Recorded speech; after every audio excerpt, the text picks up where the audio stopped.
זורקים חרגול לעכביש גלגל. והחרגול כמובן נתפס, והנה, את קולטת את זה? כן. תראי, הוא עוטף אותו. יאו, איזה מהר. עוטף אותו. אמא, תראי, את רואה את הכורים מהטוסיק שלו? מדהים, מדהים. ולוקח אותו, איזה יופי. תראי, את קולטת אותו? מדהים.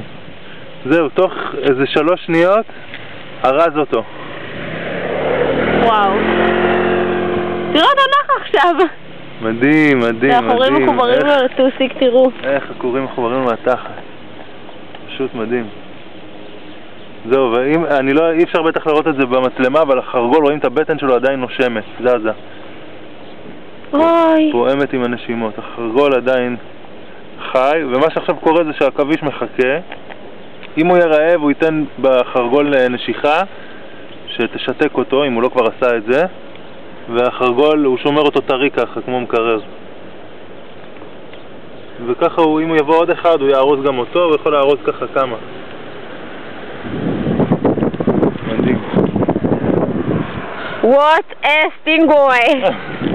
לכן, בנשיונל ג'אוגרפיק שלנו, בעמק בית שאן, ניתן לראות את חוקר הטבע אסף.